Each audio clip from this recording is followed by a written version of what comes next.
Hey, it's Shop Talk, baby. This is the show where it's okay to be you.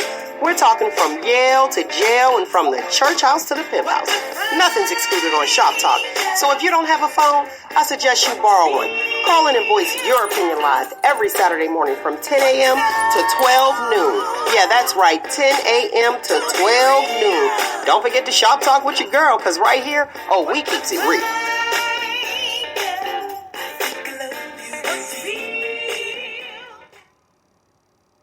Good morning to you. The birds are chirping. Good morning. How are you, lovely ladies? Lovely. It's beautiful Saturday. Oh, okay. Going on. Swing, ponytail, swing. Swing. Rodeo going on. To the side. To the side. With the little braid around it. Okay. Oh, what happened holidays? Oh, all right, with the holiday tail. Stripes going on today. Okay, so y'all in there. Me and Nyk got the ponytail. Y'all got the stripes. We got the ponytail. There we go. And glasses. Blended. That's right. Blended. I want to tell, good morning, lovely people and great listeners out there. I love you guys for listening. You already know that because I say that every single week. And I'm happy about it. Make sure you check us out on your favorite podcast, and that will be at noon. Your favorite podcast at noon. That's when I come on all platforms. So make sure you guys check us out. Totally appreciate it. How was the week, lovely ladies? My week was wonderful. I seem like I hear love is in the air. Is that love? I'm channeling. Am I channeling the love? Yes, my week was just absolutely positively lovely. Work week was lovely. Everything was lovely. I was making good money this week. Nah, she bobbing. You bobbing your head like it not love. You bobbing your head like you had good company. Oh, yeah, good company, too. I heard that sound. Good company start with a D. No. I was good this week. But I mean, listen, I was treated well the other day. So. Well, you should always be treated well. Of course. Okay, AmberDee, how was your week? It was good. I made a new friend. Okay. People still meeting people. It's so hard. It's so hard to make friends as an adult. Like, oh my gosh. But I found a new one. I'm super excited to be a gym buddy and drink buddy. So I'm excited. Exactly. That's what I'm talking about. When you got friends you can go and drink with or something. Right, okay. That's a plus. Because I tell you, me and a mutual friend, we had a ball when we went out last Saturday. I'm telling you, we always have a ball, but we really had a ball Saturday. Okay then. I love it. You know I love it. Yeah. Because when did you guys actually meet? Was it at the play? Yeah, that was the first time we ever met when we were in the play. See how awesome that is? Right. And she was like, how long you been down here? And I told her, she was like, Nyk, I did not know that. I wish I'd have known that because I'd have been reached out to you. I was like, girl, I've been here over a year. She's like, I'd have been reached out. We could have been going out. But isn't it? It's so lovely when like people meet. And when I saw you, I just smiled. I was like, look at there. I think they met at the play and then continue their friendship. I am not the stingy friend. Right. You know you got some. There's some folks that that's my friend. You can't be friends with my friend. Why not? If we all get along. Yeah, y'all may be better friends. School stuff. You know, you may be better friends. It's like, I just introduced you. That I was just the port. You know what I mean? Mm-hmm. I think it's amazing. So when did you meet your friend, AmberDee? 2 weeks ago. So like 2 weeks ago at martial arts practice. So I was just like, we started talking and just hit it off. And I was like, yay. And we exchanged. And actually, she doesn't drink. But that's okay, because she hangs with people that drink. So she's not like uptight about it. So she was like, oh, we gotta get together so we can talk and kick it. Interesting. Interesting you brought that point up. So you said she doesn't drink, but it's okay because she hangs out with people that drink. So if you don't drink, you shouldn't be around people who drink. No, I think some people that don't drink are uncomfortable around people who do drink. Really? Yeah. Or smoke or whatever. So Right. Now smoking is a little different from me. I know. Drinking, I'm cool.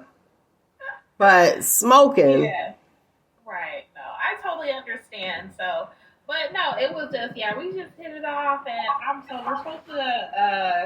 we're supposed to go out for lunch on Sunday, I think, or next Sunday. But I'm super excited. So, because it's genuinely hard to make friends as an adult. Yeah, it is. And my little brunch ladies, we haven't seen each other since July. And the one girl that heads it up, she was in a little space there, so she's back to getting everything together. She was like, I'm looking for a brunch spot now. I miss those ladies that I met when I came down here. I had a connection with all of them, and like everybody's professional, everybody is busy. But to know that we're going to be getting back together for brunch, I'm excited because I miss all of them. They're all positive. And that's what I'm talking about. No cattiness, no none of that. So you miss the fellowship. Yes, the fellowship. Because we always have a good time when we get together and go out. Sometimes we'll extend it and go to a different place and have drinks or whatever. Sometimes everybody's like, okay, well, I got this to do with my family, this and that. And I mean, when I say a bunch of professional women, I mean, they are all professional women. They all either have businesses or they're like, just okay. So I'm not gonna say. Listen, I'm gonna leave that right there. I was gonna say, oh, well, that's a nice positive thing, but I don't know because some of these professional women be on something totally different. And you be like, look, they got the profession, they got the degree, it's back there, but you be like, oh, that's what we do. That's why I'll be in and out. So it sounds like both you lovely ladies enjoyed the fellowship. Yes. And getting back out there. I think a lot of people get back out there and is enjoying getting back out there. Going out there, fellowshipping, seeing people that you haven't seen in like a long time. That's what I experienced, which was so much fun. Right. I missed that. It was so much fun last night. Happy birthday, Omar Muhammad. Happy 50th. I was like, oh, that was fast. Because if he turned 50, then I'm next. I was like, oh, that was super fast. Like, oh, wait a minute. It was O's birthday? Yeah, it was a great party. I had a good time. I had a good time. It was so packed. It was so packed. It was throwback packed. Wow. I had my little sideburns. I ain't have my baby hairs because baby hair is a bit extreme. It wasn't LaToya Jackson baby hair. But let me tell you, or these new Instagram model baby hair with some things called the front lace wig baby hair. It wasn't that. Yeah. But I just had just a little bit. I was in there 20 minutes. I said, oh, I got to get out of here. I was like, my baby hair is like Walmart. Roll back. Bam. I said, what happened? I had to lay down. They was like, they told me I needed the, not Instagrip. What's that stuff called that you lay the baby hair down with? Come on. The edge control. There you go. I said Instagrip. Listen, some controls do not be working. Yeah. Just roll up real quick. Like, really? From what I've been told, you have to get the one that's like comes in a little tiny deodorant pack. Like it's in the shape of a deodorant. That's the real stuff. That seemed like that's going to be like a whole bunch of like Elmer's glue type stuck to the side of my face, and I'm not going to like that. I got to have control of my edge control. Right, exactly. But yes, through the superhero ponytail on, stepped out, enjoyed seeing a lot of people that I have not seen in so long.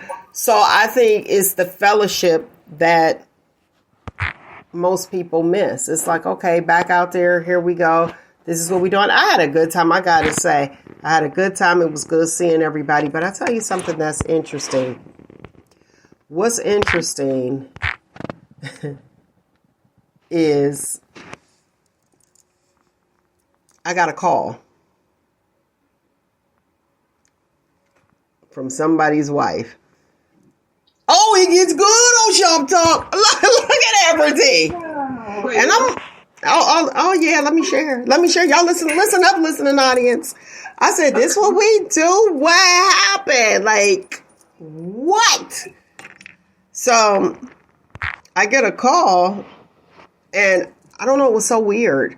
Because when they called, I was like, hello? And then I seen it came up. Well, that's my homie. I ain't seen him in years. But my phone number is still the same from way back. Friends, I told you I went there seeing a whole lot of people. See your party starting mess. And I had, I'm sitting there and I was like, oh, okay, what's going on? And I'm up on coffee. I drank some coffee so I won't be sleepy because I'm getting tired now. You know what I'm saying? So I was like, I get to, hello? And I was like, hello? And then they talking to sound like a female. Well, here's where the interesting part is. I know he's married. So I was like, oh, hey. And I call him what I call him. I ain't going to put him out there. I was like, what's up? I'm all hyped, ready. And then I hear the girl's voice. And then as I'm talking, I was like, is this his wife? Like, it wasn't a big deal to me. And then she was like, oh, well, after she realized I was no threat, it was like, oh, okay. So I was like, well, how long y'all here for? Because I wanted to actually meet her. You know what I mean? Like, I have not seen him since forever. And the part that got me, the reason I'm bringing this up is because the part that got me, listen here, I was not tooting. I don't do drugs. I feel like I'm coming down with a cold, probably because I had no mask and the party was packed. But I ain't going to say that. The part that got me is that at this age, people calling people, like, still, like, help me out. Let me get the call-in number. What's the number? 619-902-2287. 619-902-2287. Y'all call in, text, do whatever it is that you got to do to let me know what's happening. Is that a thing? Well, let me say, I knew it was a thing, but is it still a thing? Talk to me, ladies. We grown. I did it one time. No, it's still a thing. I did it one time. Somebody was out. They came home because I was out too. Okay. They came home, and 2:30 in the morning, the phone rang, or 3 o'clock in the morning. 3:30, something like that. The phone rang, and I'm like, his phone don't never ring this late. Even his friends don't even call this late. Okay. So by the time I got to the phone, it stopped ringing. So I called the phone back from my number. Okay. So maybe that, but see, that's what's so different because when you're kicking it, like when I'm kicking it and I just left at 2 o'clock, it's not 2 o'clock. You know what I mean? Even though it is, physically 2 o'clock in the morning, but you're just leaving the club. So it's like 2 in the afternoon. You still hype, you still drinking, you still doing what you're doing, and the adrenaline is going. So it's not the same. However, let me say this. Let me finish this part, and then I'm going to let you go ahead. He wasn't there, so I guess he left his phone. No, he was there. I ain't talking about your situation. See how you took my situation. Yeah, you took my situation and threw it on you. No, he wasn't there. Oh. And that's what she ended up saying. She was like, oh, he's not with me. I was like, all right, well, just tell him to call me tomorrow. It wasn't anything, but I was just shocked that was still a thing because I guess I'm a little different. Because look, me personally, I never called like the husband. I wasn't calling nobody back. Like, boom, there you go. You know what I'm saying? And I understand. Like, but then I work night shift too, so I ain't thinking nothing. And then the reply back. Let me say this. So then it was like, oh, I missed the call. I was like, oh, okay. Then the reply back was as if it was him. So, that's what I was confused. So wait a minute. So let me finish. So the reply back as if it was him. It was like, hey, what's up? I was like, hey, where'd you go? I was like, you left us. So that should say, ain't nothing jumping off. You know what I mean? Then it was like, I apologize for the lateness. I did apologize for the lateness. I was like, oh, snap. I said, apologize for the lateness. I said, I'm still moving on this coffee. And then the reply was like, it's cool. I'm up. So, okay, bam. That means we up. Everybody up. We still up, right? Then it was, okay, boom, da-da-da-da, just talking. Wait a minute. It's not that. But I'm just shocked at this age. Like, I think that, me personally, this is just me. I just be like, at this age, boy, bye. 20 years of marriage, I'll be like, it's nothing. And I think that, well, I know that she felt that it was nothing after she talked to me. Like, oh, all right, no. And then I'm on the phone with the rest of us that, we just kick and catch it. And when I say have not seen in years, and then it was like a junior high class reunion, if that makes sense. Because I went to a whole different high school. So the adrenaline was like, oh my gosh. And so that's why it was, wait, who 50? Wait a minute. We were 12. So it was like a big class reunion. I had a great time. Now, Nyk, you said you didn't call somebody back. Go ahead. Yeah, he was asleep. And I called back because I kind of figured that's what it was. And my thing is, because I knew his friends never called that late. Ever. So I knew what it was. So I called back. Did you wake him up to call back? Huh? Did you wake him up to call back? No, I called back and then I woke his ass up with a phone to the head. You had a phone call. What'd you talk about? You had a phone call. Yeah, you giving your numbers out to females now? No, I ain't. Boy, bad. Okay. Okay. So help me with this part. She didn't know he was married. Oh, that's extreme. He didn't tell her. Well, he didn't tell her don't call at 3? Wait a minute, but did they just leave the club? No, he was asleep, so. He was with you, right? You woke him up with a phone upside the head. Yeah, it hadn't been that long since he got back, but he was asleep. I'm trying to understand. Go ahead, AmberDee. He don't keep his ringer on. I just happened to see the phone go off.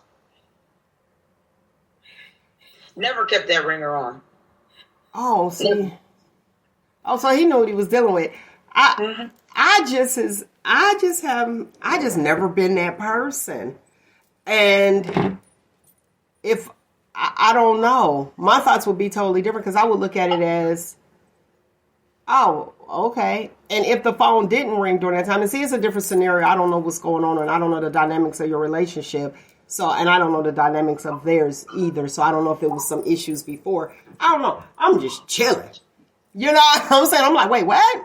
I was like, no, it ain't that. However, I would just be like, oh, okay, they just kicking it. I've never been that chick. I don't know. Talk to me, AmberDee. What's your thoughts? Okay, so Nyk's situation I think is totally different, but your situation, I would think either A, there's something already going on, there's already some static in their relationship, or B, like once you said, like, maybe she could hear the other people in the background and you guys were already out or something. But for me personally, that's not a situation I've ever experienced because y'all know I don't do opposite sex friendships. And I forgot. If there was a late night phone call, I'm going to answer because my husband and I went through a period where we were like super duper poor. And so we only had one phone. It was a cell phone, but it was basically a landline because it was everybody's phone. It was only one phone to use for everybody. Okay. And so I answered his phone. I'd give people his phone number because I didn't have any other way for people to get in touch with me. And it was just like turn into a communal phone, right? So if there was ever a phone call in the middle of the night, I would have answered it because I would assume it was either his side of the family or my side of the family, and it was an emergency. Right. Okay. Wait a minute. But you called. I didn't call. I shot a text. Okay, so you texted him, and then she called back. And she texted back and said, I'm up. Oh, yeah. There's and then called. Yeah. That's what I would take it as. There's some friction. Yeah. There's some issues, which, I don't know. Exactly, because you know what I'm saying. Like, yeah, I came up with you, but it could have. Who knows the origin of the static? So, hope it gets better for him.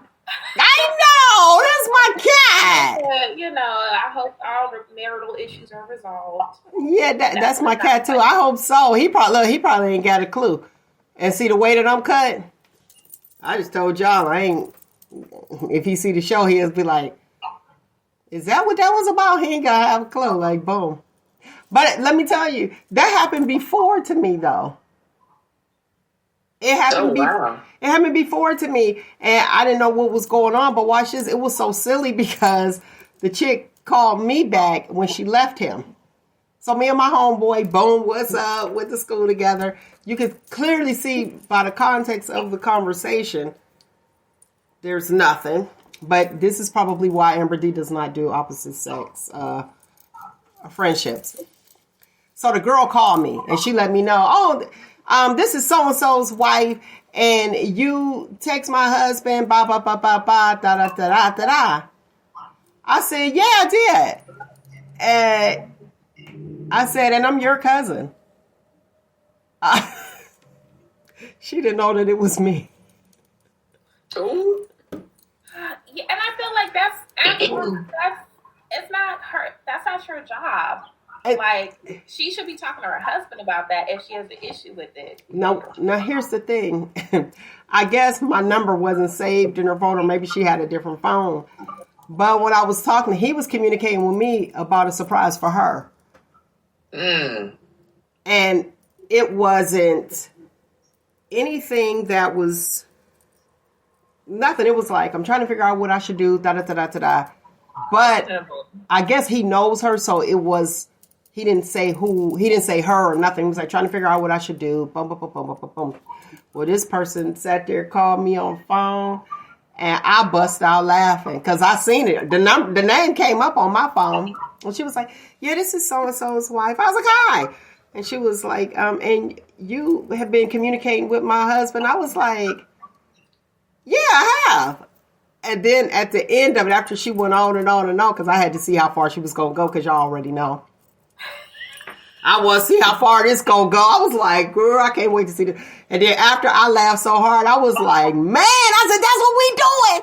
She's like, who is this? I said, this is your cousin. And then I told her who. She was like, oh my gosh. I never told him to this day either, which I'm not going to say the names.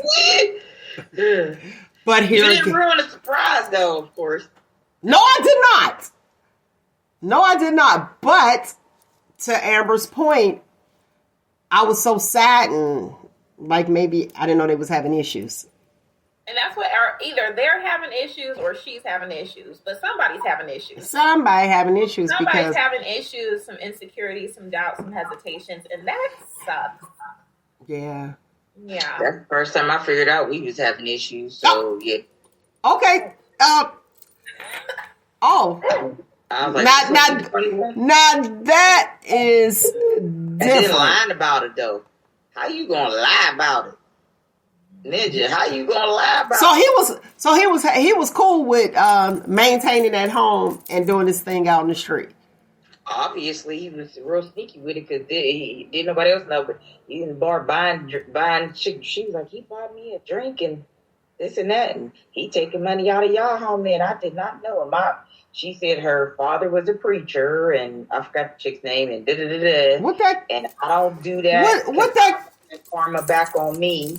She was like, I don't want that karma back on me. So she was like, tell him don't dial my number no more. But that didn't work because they were still texting and doing the do. And she said her father was a preacher. Let me see what the 8-ball say. The 8-ball said, and ... Exactly. Yeah. No, because all she had to do was saying, I don't want that karma on me, so you don't have to worry about me.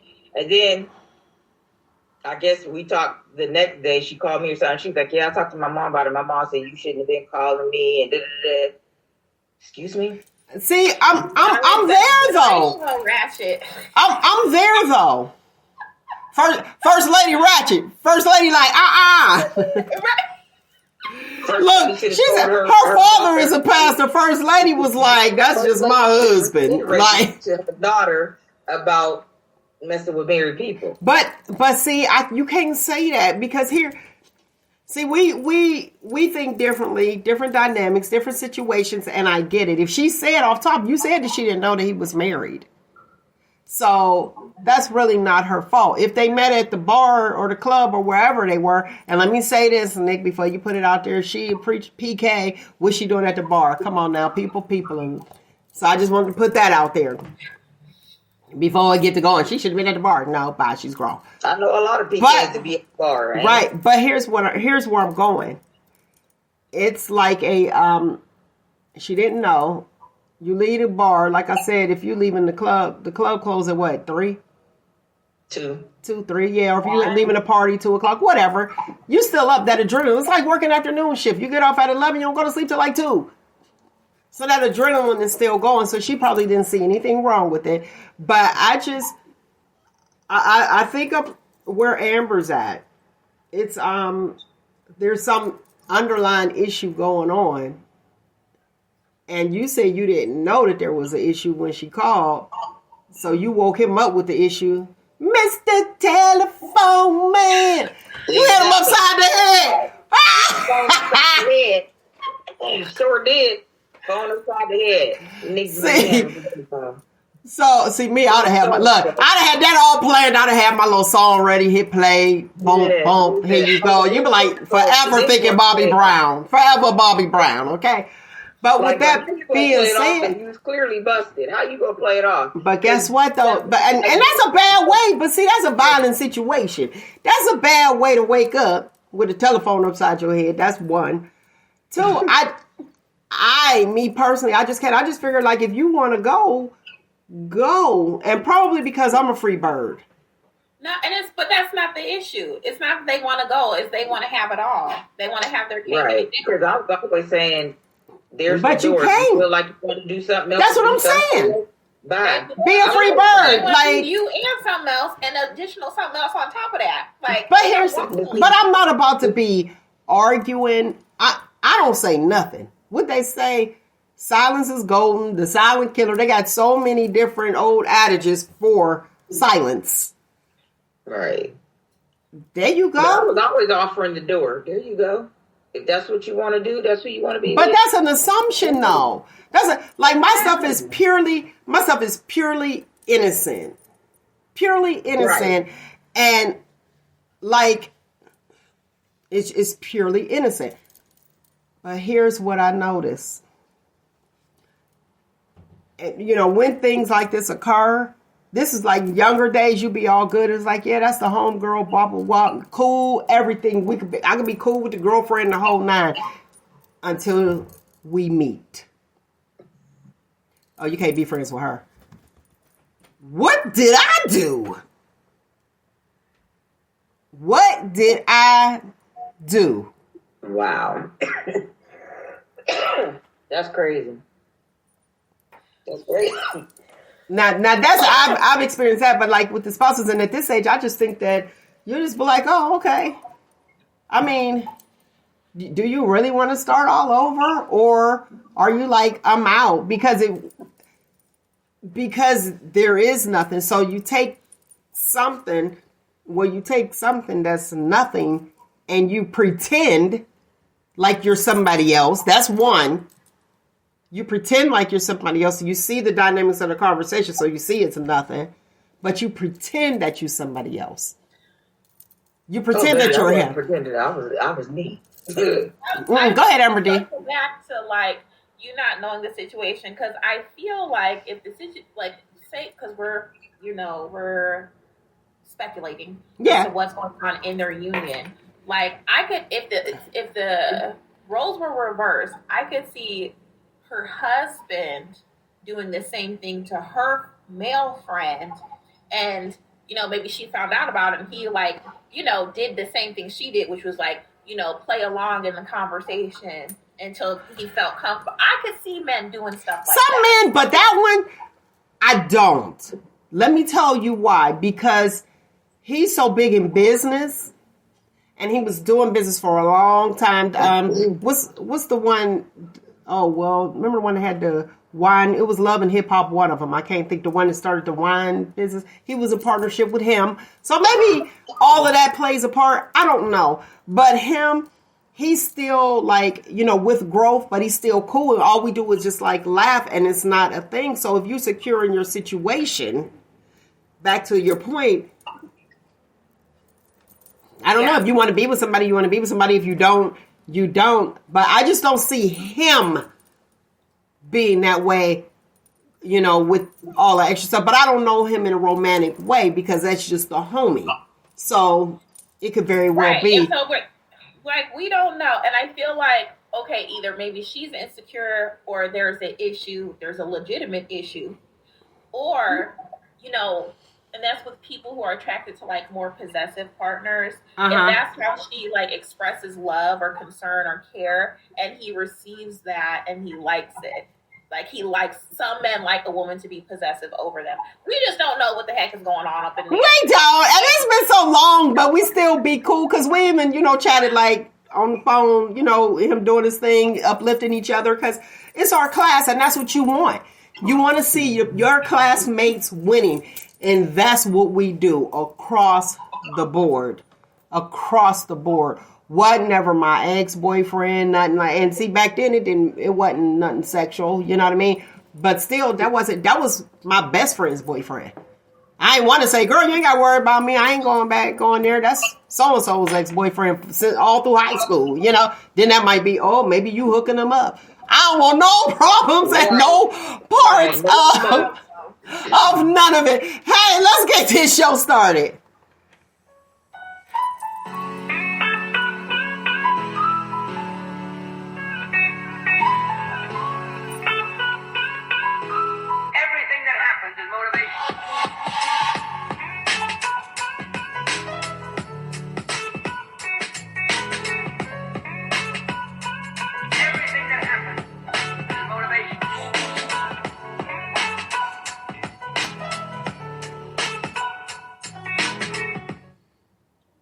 Good morning, lovely people. If you are just joining in, let me give you the call-in number. The call-in number is 619-902-2287.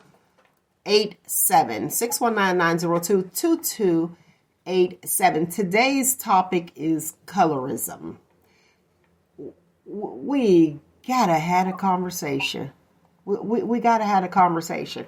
And I'm just gonna leave that there. I'm not even gonna just let it scroll across the bottom like I normally do. Colorism.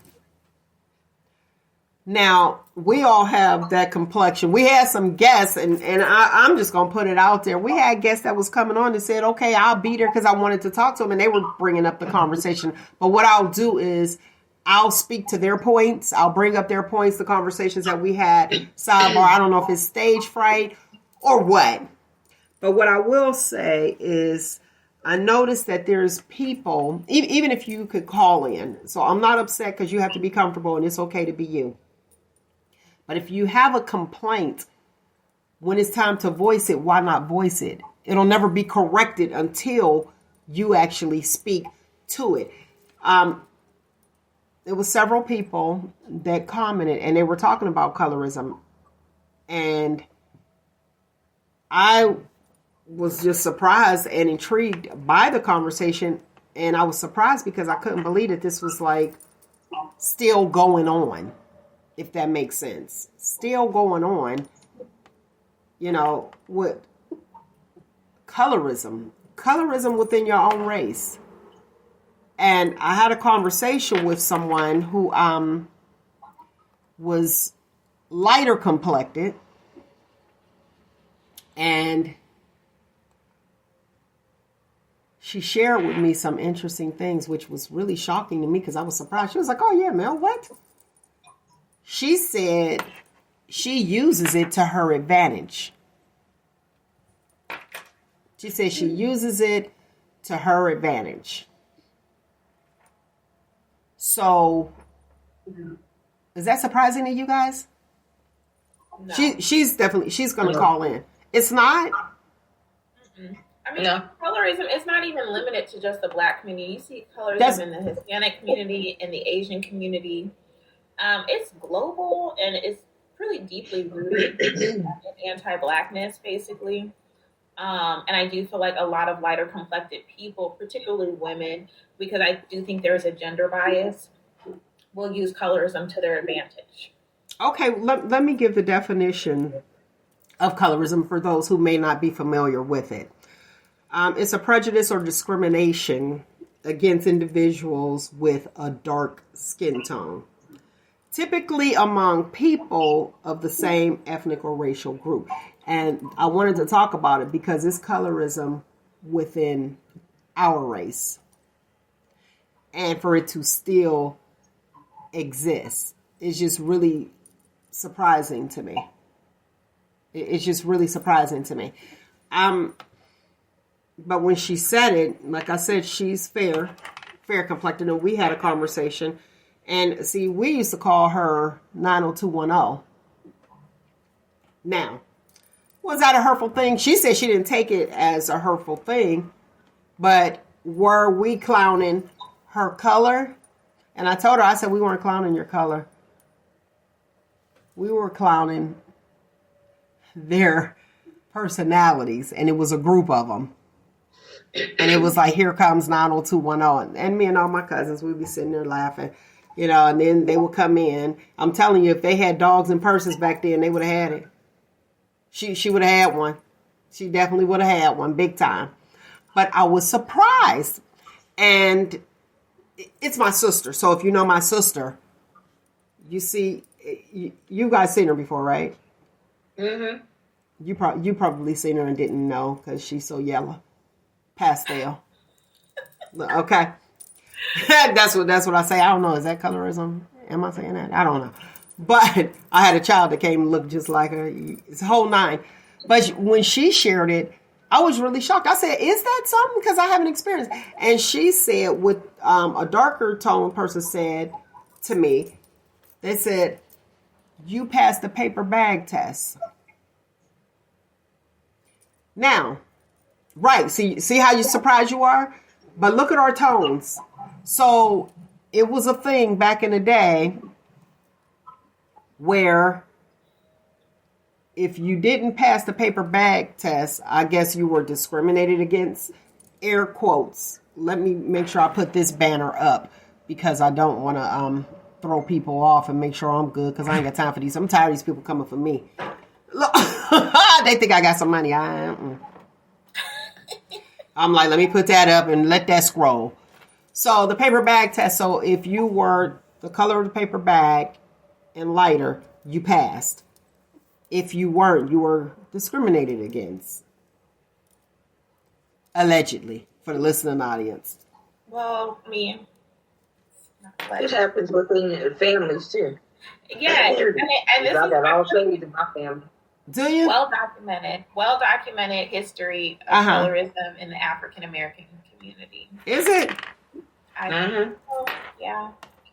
Okay. See, I didn't realize that. Can I share? Yeah, please. One example. my niece, she's 17 now. But when she was about 4 or 5, she's the darkest one out of her brothers and sisters. Okay. Including from her mom and now from my brother. Beautiful. But when she was about 4 or 5, her older sisters used to tease her all the time. Her nickname is Chocolate. Everybody calls her Chocolate. Well, I think that was a start. We don't. Okay. We don't. But they call her Chocolate.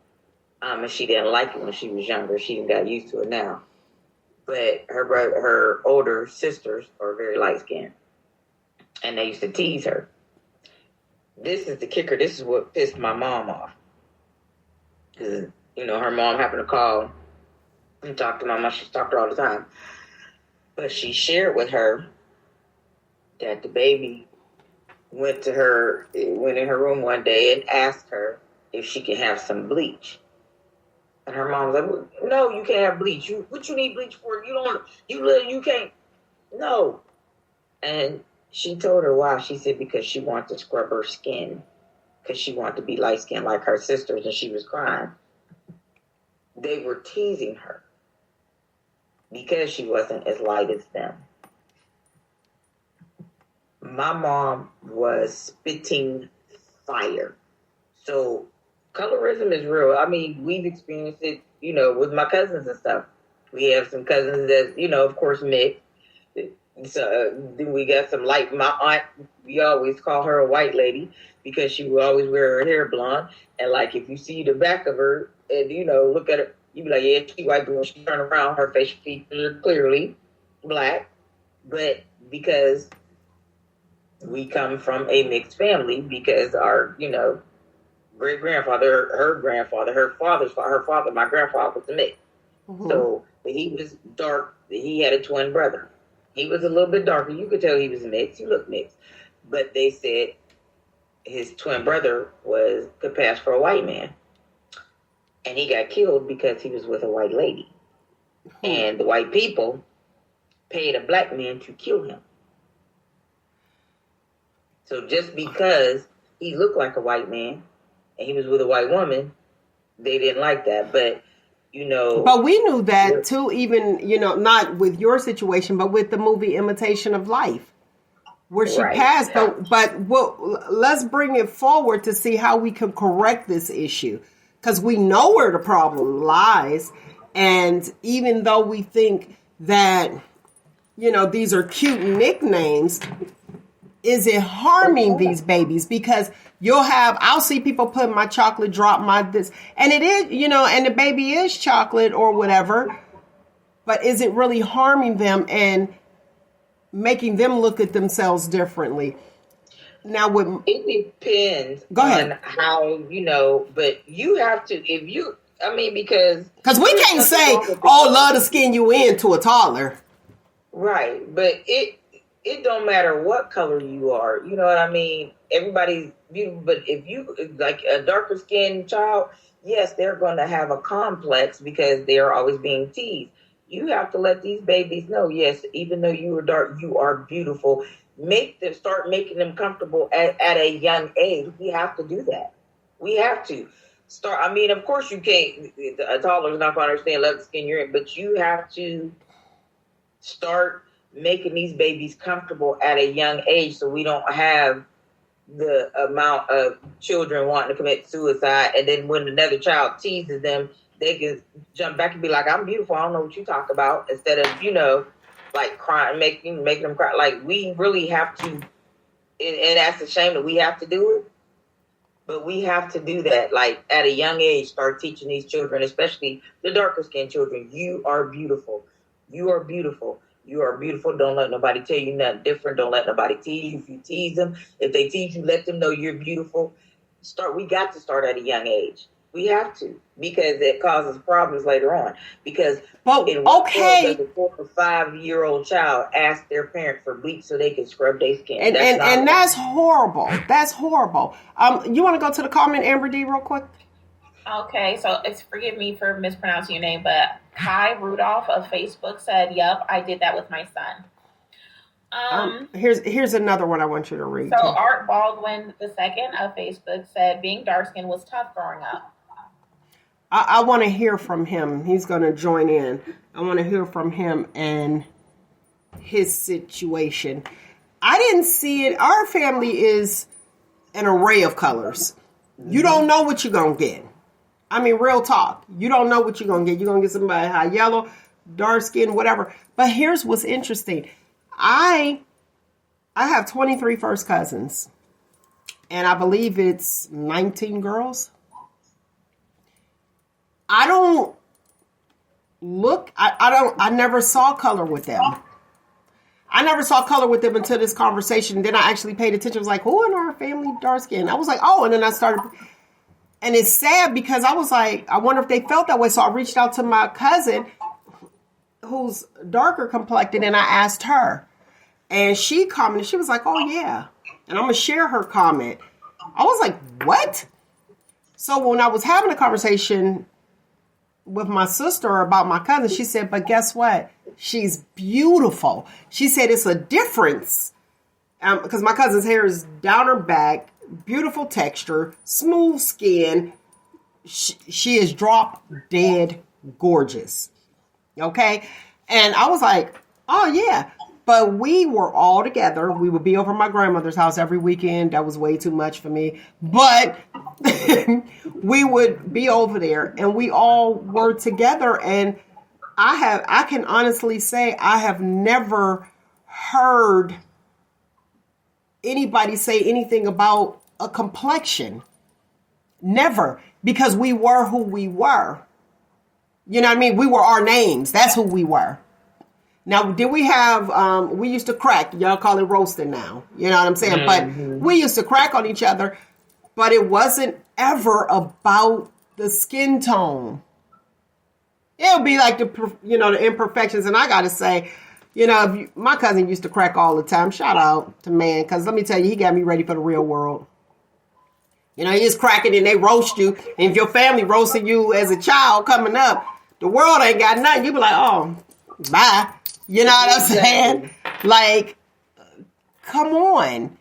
And I just was shocked. And I'm going to read that comment that my cousin actually said. Somebody said to her. Go ahead. You want to read the comment? So Kai Rudolph of Facebook said, it's crazy because I hate it for people to call me light-skinned. I would say I'm brown-skinned. I know a lot of light-skinned people that do that. I'm not light-skinned. I'm brown-skinned. I'm brown. That's what I say. I'm brown-skinned. Yeah, I have a friend that's mixed, and she like bright damn near white. But she'll tell you in a minute, I'm brown-skinned. I don't know what you talk about. Now, here's what's interesting. I got to be honest. There's the opposition comes in where you have light-skinned people who are discriminated against because they're not black enough. And that's what was shared to me. Mm-hmm. One says I'm too dark. The other one says I'm too light. And the light-skinned person wants to be darker, so they're tanning. And like you, and that is so sad, it's heartbreaking that your niece, so young, wanted bleach to change her skin tone. And it makes me wonder, did she see the treatment? Did she see there was a difference in the treatment? Probably no. Well, yeah, I ain't gonna lie. Probably yeah. And I think that, and like what you're saying right now, Nyk, is like you have to. Children don't formulate those opinions of themselves in isolation. She didn't magically come up with that by herself. It was a multitude of probably nonverbal input that led her to that conclusion. And I feel like you can't progress as a community if we don't acknowledge the contributions we make as to why little Black children feel some way about their skin color. Whether it's lack of representation, if it's, little colorist remarks, if it's slight minor favoritism, kids pick up and see and feel, and then they absorb all of that. Okay, so I had to bring it up, lovely people. So my cousin, she says, when I worked at Home Depot, I was told I would make a good field hand. By who? When I worked, all I could go by is this. I will not make an assumption. When I worked at Home Depot, I was told I would make a good field hand. Sounds like a supervisor, something like, who would say that? Okay, so and my first thought, it was probably a Black person, because a white person had said that, it would be incredibly racist. And I feel like that's why I said it's an offshoot of let me tell you something. These older white people do not mind coming out. They were saying stuff out their mouth. Now that's what they grew up with, and that's what they're used to. Yeah. I used to be a CNA, worked in a nursing home, and some of these older white people, always, they would come out and say some stuff, because I know this one lady, I used to love her to death. But she called somebody a pickaninny one day. Oh, you just such a beautiful pickaninny bitch. What she say to me? Like, but she loved me to death. There was a couple of us that she loved to death. But there was a couple of them, she didn't care what came out her mouth. And I used to be like, Edith, you got to be nice to them. But I don't like them, sweetheart. I'm like, but you got to be nice. You can't say stuff like that nowadays, baby. Like, yeah, but she called somebody a cute little thing. I was done. I was like, you know what? Did she see? Now, she never said anything crazy like that to me. She would always give me hugs. Oh, here's my girl. Here's my baby. And give me hugs and kisses. But I used to have to tell them, it's Edith. It's Edith. Come on now, baby. You can't say that. Now, everybody going to be on at Miss Edith's front door because, put her name out there like that. Oh, but wait a minute. Let me go. Let me go with this text. I have to go with the text. And let me put this up here for the lovely people. I'm going to put the phone number if you want to call or text. But I'm going to read this text, which is deep, and then we're gonna have Art come on and give us his view. And I gotta sneeze, and I'm trying not to. Shoo! God bless me. Thank you. Okay, I'm reading this text. Is it really colorism? Maybe they're just dark and unattractive. Well, and I think that that's a great point, honestly, because not only is it colorism, but it's a hierarchy within colorism. So there's also texturism, as you had mentioned about your cousin, a hair texture loose, which again, in alignment with European standards of beauty, and then also featureism. So like your nose, your lips, your face, your bone structure, and your face proportions and everything. Like that also plays a part in colorism. And basically, from what I understand and what I've observed, is basically darker skinned people get, particularly Black women, get a pass or will receive better treatment the more exotic their features are, and if they're dark skinned, but then they align with European beauty standards, then they will get like exceptional treatment. But if they're like dark skin and then they have Negro features and then they're like overweight, then yeah, because you have somebody who's high yellow but overweight, and they don't get preferential treatment. They feel as though that they're put in the background, and the thin girl gets all the treatment, get all the good treatment. So thank you for, I'm not going to say your name since you shot a text, but that's a point. Do you blame it on colorism when you have your own imperfections, or, if somebody feels a different way? They said it plain. No, wasn't that plain? They said it flat out. They shop talk, okay? Already done. That there's a higher beauty standard. So maybe that's it. So is that it? That you're just unattractive, and it's not that? I think that it's considered, darker skin tone is considered a disadvantage that you have to compensate for. I think is the root of the issue. Like obesity is not attractive. We can all, but there's like, as far as like texturism and then like featureism, I think that's really rooted in like white supremacy. But then it's like, okay, well, because dark skin is inherently bad, you've got to have European features. You have to have silky hair to counteract that shortcoming, to balance out type of thing. So why is it that having dark skin tone is inherently a defect that you have to like superset? Okay. I had the question, do men have these same issues with colorism? So Art B, welcome to the building. Let's give it up.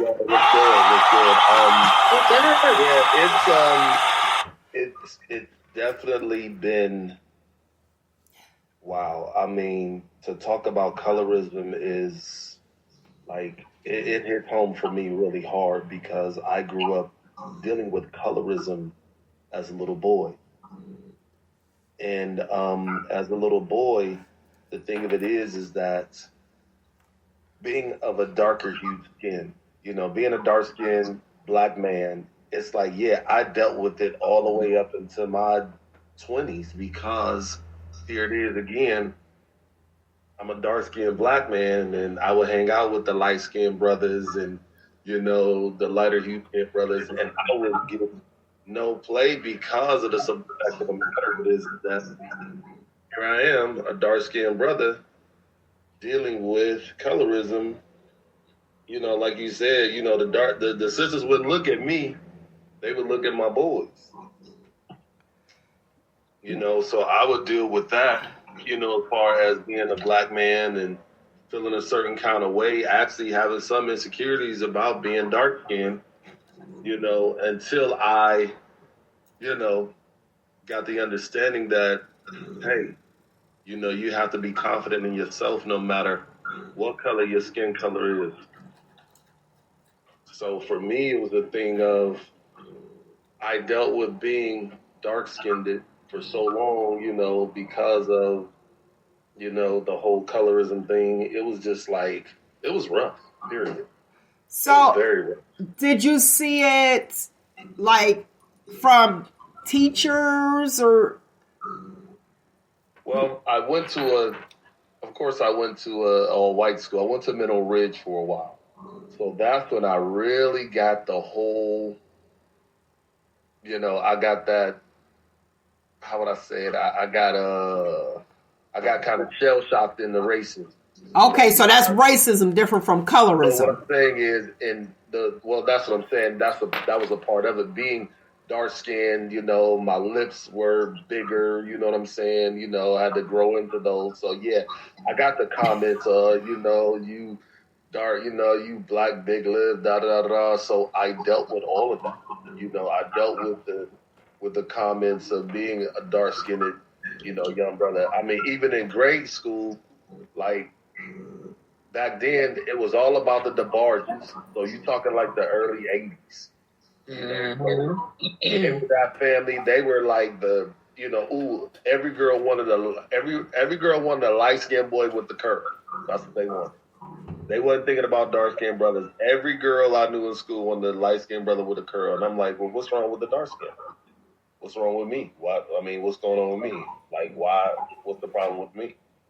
But I, and I dealt with that for so long, you know what I'm saying, until, like I said, it was an insecurity for me for a long time, and as I got older, and I thank God for the Wesley Snipes, the Biggie Smalls, I thank God for the India Rees, I thank God for Spike Lee, because Spike Lee pointed that out in school days.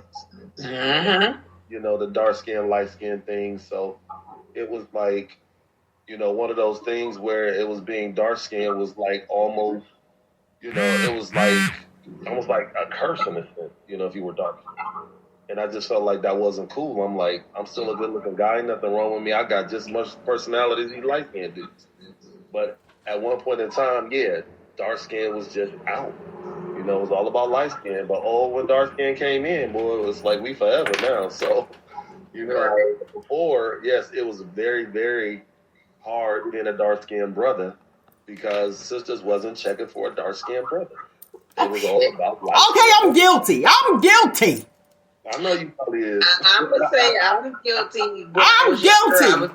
It was all, the lighter the better. I always wanted a light-skinned, I wanted somebody light-skinned. But, yeah, when I got older, I was like, the darker the berry, the sweeter the juice. But, it's like all about the personality. Now, of course, we're grown. But still, you still got some grown folks that still feel that way. They don't want nobody dark. They don't want this or, yeah. Okay, I got to share this. I'm guilty. Guilty as charged. I was just attracted to a lighter guy. You had to have a long curl. I was that chick. And you didn't have to have a long curl because you could have like a low, nice cut too. But dressing and having your own personality with that flair, that was my thing. I've always liked people that dressed. Now, time went on, and I remember this light-skinned dude. This is when I said, I'm done. Pops lips. Let me sip tea. He's still a great supporter. Stay with us now, Shop Talk, okay? Dude, let me tell you. dude took my rear view mirror while I'm trying to back up to see what he looked like. So I'm taking it back. So, you know, I'm dating myself because on the passenger side, there was no mirror in my Chevette. Right. You had to buy it separately. Okay. Yeah. But he took my rear view mirror to see what he looked like. I said, and what happened to the rear view mirror? The rear view mirror fell off the doggone windshield. So now I got to go get this little glue to glue my rear view mirror back up there. But listen, I was so done at that. I was like, I am not dating another light-skinned dude. I said, this is ridiculous. I'm trying to drive and you looking in the mirror. This is team too much. And then this guy kept talking to me and he was dark-skinned. And I just never liked dark-skinned guys. But he said just what you said, Nyk. He said, the blacker the berry, the sweeter the juice. Give me some of your time. You'll never be able to turn me loose. Let me tell you, that line is what got my attention. The line. Listen, he did. He was cold. Listen, I laughed so hard with that line. I looked at him. I was like, boy, bye wasn't the term back then. I looked at him. I was like, yeah, right. Remember that? Yeah, and then right. And come to find out, he knew all about me. I had no idea. He said he used to ride by. He said when you was on your grandmother's porch, you used to read those Sweet Valley High books. This guy watched me for years. And my senior year, that's when he finally said it. And at somebody else's house, at his stepmom's house. Shout out to you, Chuck Crosby. I got to give it to him. So much fun. And that's what he said. And that's when I went black. Ain't been back. But it's definitely true. I think it's the greatest term of endearment because there's nothing wrong with different hues of skin color. You know, Mm-hmm. like everybody was saying that everybody grew up with different hues of skin color. I grew up, I have Italian in my family. I have, white in my family. If you were to see my great-great-granddad, he was high yellow with blue eyes. So we came from a variety of different colors. So the thing of it is, being the darker hue in my family, I think I'm actually darker than my parents. I picked up, because in certain cases, you pick up your different hue skin colors I pick up the hue color from my grandmother, I believe, because she was a darker hue. So it's like, but for me, like I said, it was tough for a long time being dark skinned. We be out at the club. I'm with my boys, I'm with my three guys, and my three guys got more play than I did. And I'm just sitting on the sideline like, dark skinned brother can't get no love. You know what I'm saying? So tell me this, all right, I got to be 100. So were you that dude that how you be like, he'd be like, yeah, I'm going to get that chick right there. Or that's her friend. Okay, you talk to her. Why? I know. Hey, I wasn't no third wheel. I wasn't no bench player. You know what I'm saying? One thing about me, I had confidence back then, even though I was dark. That's true. Now that you did have confidence, you do, and you still do. But, yeah, thank you. And my thing of it was like, I just played the background, but I didn't play like no third string to none of my boys. They was all with the chicks or whatever, Sometimes I just chilled. I just sat in the background. Every once in a while, I did get some holler. But, later on, as the years grew on, like I said, blacker the berry, the sweeter the juice. And then when dark skin started becoming popular, you know what I'm saying? It ain't let go. So it's Art, I gotta cut you off, Art, because Art, you did get played. The chaperones was loving you. It be the grown people. The grown women was at you. So I like keep it 100. Keep it 1. Well, it's like this. Of course, it's like older women have a different view of things. Maybe they understood blacker the berry, sweeter the juice back then. But for me, and your swag. Yeah, well, that was the thing. I had swag. I had better swag than the light. Yes. Period.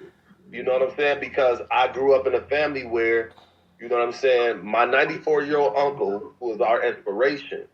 Why is your phone moving like it's connected to a speaker?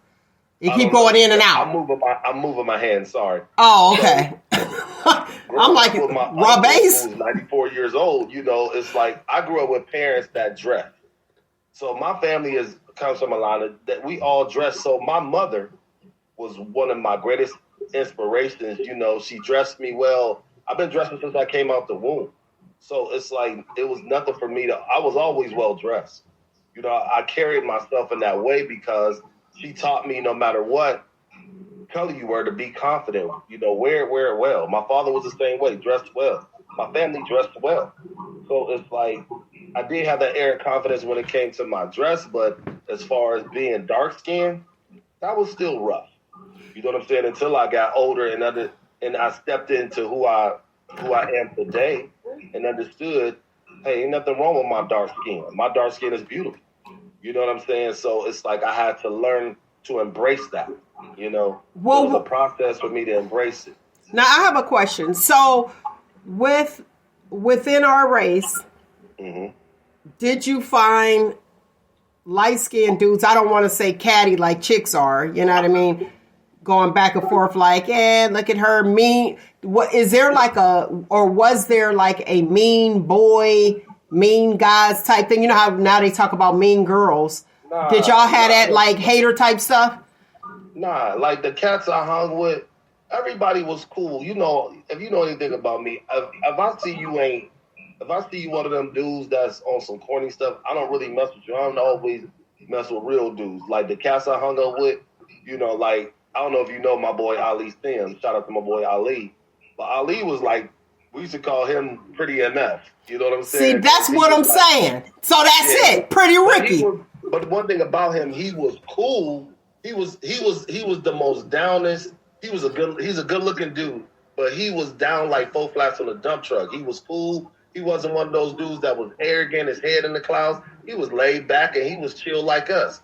Yeah, he was a fly dude. He was a good looking dude. You know what I'm saying? But he wasn't that dude that carried that arrogant attitude. He was always cool, down to earth, easy to talk to. You know, we all got along. It wasn't a competition between none of us. It wasn't like big eyes and little U's. We all was like down for each other, you know. So you don't keep your hands still. Keep your hands still. So, because I'm going like, zooming in and out. So the Pretty Ricky was not considered, air quotes for the listening audience, colorism. Wouldn't you classify that as that? Was there a dude that y'all walked past, and I just want honesty, or not even if you didn't say it, but did you hear where other guys will be like, oh, look at this pretty mother effer? Of course, you heard that all the time. But a lot of times, the cats that I hung with, like I said, we was real dudes. Like I said, you know, yeah, we probably did walk past some dudes and probably say, yeah, look at that pretty, you know, whatever. But we weren't like, you know what I'm saying? We weren't judgmental. I mean, like I said, you did have those dudes out there who did think they was all of that in the bag of chips because they was light-skinned and, you know, and they could pull chicks and they had the funny color eye. They had the green eyes or the blue eyes. And you did have those arrogant brothers out there. But for the most part, you know, when you in the you got to keep your head at a certain level because if you don't, you'll get your hat brought to the hospital because you just couldn't be any kind of way. If cats see you, you know, you think you all of that, okay, we'll chop you down to size and show you, okay, you think you pretty, but we'll show you that you ain't pretty. You know and see that? So, okay, go ahead, ladies, chime in. So y'all just let me beat him up since he look good. Well, and I feel like girls do that too. And definitely. Females go crazy. That type of thing. But when I'm like, y'all are before Chico DeBarge was before my time. But Elder Barge. It was Elder Barge. Go ahead. Yeah, Chico he the baby. Go ahead. Okay. That was before me. But when I was growing up, what I noticed was I feel like to like Nyk and Mel's point, like I wasn't super attracted to dark skinned dudes.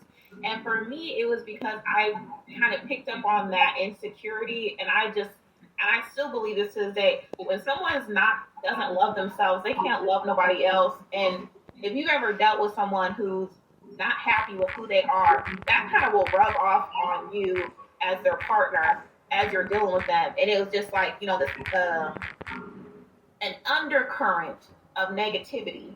And so, you know, like little jabs, little digs, things like that. And so then as I got older, like when I was in college and in high school stuff, I know a lot of black dudes were like, oh, I want a Latina, oh, they're so much better, or a white girl, or, you know what I'm saying, whatever. And now in modern times, it's like, oh, well, I'm a foreigner because all you American women are horrible. So it's just like that. To me, it's like a runner mindset. Like it's always something different. You got to go further and further and further away. So that attitude is not something I'm attracted to. Okay, I can respect that. So yours is the attitude, the character. Okay, Martin Luther King Jr. Come on. This though, I feel like the women were worse. You know what I'm saying? Yeah. Come on, man. When we was in high school, you know, you always had them dark-skinned sisters that beat up the light-skinned chicks because she cute. I'm gonna buff her head. You know how they used to do back then. So I think the girls was worse than the guys because, oh, she thinks she cute. Look at her light skin, got her little long hair. You know how they did. You know what I mean? So I think the females were a lot worse than the guys because it was like 10 times worse. Most of the time they were fighting over because she was cuter than you. 10 times worse, yeah. If they feel like, you know, back in my day, females, jealousy. It was just jealousy because they dress better, you light skin, your hair, this, that. And so a lot of times it was a lot of catty female fights, especially when it came to the little boys, because the little girl might be, you know, not as attractive or dark skin, might like a boy, but then she find out he liked this other girl because she's cute. She this and that. Yeah, they'd be ready to scrap. Well, watch this. We would be on a pop and But watch this though. It's exactly what he said. Because and I don't believe that it's over the boy. It is over how that female looks at herself. And if she doesn't feel as though that she is more attractive than the girl he's with, because see, if she feel like she more attractive than the girl that he's with, she'll be like, oh, you with that ugly broad? But if she is not attractive as the one that he's with or he likes, then she's mad at the girl. And Art, you do know, yes, I wasn't a fighter. I was made to fight. And it's like, I ain't gonna let you just beat me up. But it's like, what did I do? I didn't do nothing but woke up. I mean, for real. Like, what Beyonce say? I woke up like this. Like, I didn't do anything. But yes, that is a thing. Envy of it. But here's it. I gotta go back to this text. Mm-hmm. So it's like, is it really colorism, or is it that you are not attracted as somebody else, and then you blame it on colorism because you feel as though that this person, you feel as though that they are better than, because I guess society put in your head that, oh, okay, lighter skinned people are more beautiful. Look how many females wanted to date the light-skinned guy. Why? Oh, when I have my babies, I want them to have good hair. I want them to have long hair. Look at the dolls, the baby dolls. I want them to have pretty eyes. You know, those are things as a child that you look at and be like, oh, this is how I want my baby doll to be. Now, I'm going to be flat out honest. The fattest baby doll I wanted was a Cabbage Patch Kid. Right. That was it. I wanted the thin Barbie doll. I didn't care what color she was because I wanted to dress her up. And so my focus was how she was going to be dressed, where you had people who was upset. Remember when Black Barbie, some people feel like the Black Barbie doll just came out, and that's not true. It used to be one way back, and it had an afro. Well, you had people who was upset that they had the afro doll because they couldn't comb her hair or braid it the way you wanted to. So do we put that on colorism, or do we put that on personal preference? Personal preference. I think it's personal preference too. And can I say something about the Barbie doll thing? Yes. Like, I have a daughter. You know, my daughter is 10 years old. And so my daughter loves Barbie dolls. Now, my thing of it is now Barbie done came a long way. That's the way I'll put it. To go to the toy section now and see Barbies, they have Barbies all shapes, colors, sizes. They got handicapped Barbies. Kid you not, they got Barbies with prosthetic legs, wheelchairs, all types of stuff. But the thing that I try to do with my daughter, and I'm gonna tell you something, I have not let her buy an original Barbie yet because I'm showing her the color and ethnicity and how beautiful it is. It's like they have a Barbie doll that was thick with braids, and I said, she looks like you. Or they had one that was a darker hue that had an afro. I said, well, she looks like mommy. So the thing that I'm teaching her is to, don't look at color. The Winans sang a song that says love has no color. Mm-hmm. And it doesn't have no color. It's like you said, like Nyk said, it's personal preference. I believe is what you're into. I don't think it's always a colorism thing. I just think that some people just look and say, "Ooh, well, I like a light-skinned woman, or I like a dark-skinned man." Y'all about to be mad at me. Go ahead. Don't come bring me no handicap Barbie. I'm being honest. I gotta be me. Right. If I was a child, I don't want a handicap Barbie. I want a healthy Barbie that has everything she was born with. And if I'm different, let me be different. You know what I mean? Let me be different if I'm going to be different. Then I'll be like, oh, okay, well, I could eventually get me a prosthetic leg. And, you can look at, that's not what you look at as beauty. It's looking at, like, what can I do? I'm going to be honest. Afro Barbie doll. I don't want no Afro Barbie doll. Why? I became a licensed cosmetologist. I can't braid her hair. All she could get is an Afro puff. Again, personal preference, not colorism. When everybody was doing the whole natural thing, they act like it was a whole fad, and I think it was a fad, but you had people who were into the natural. Kudos to you, but don't tell me, oh, get rid of your relaxer. You need to let your hair be natural. And I shot back and I said, here's the problem. If I let my hair become natural, you will have a problem because I don't have a relaxer. And you'll be like, oh, your hair is curly. And Nyk, you can relate. So it's like, so do you want me to, and be mad, oh, nappy yourself up because A, B, C, and D.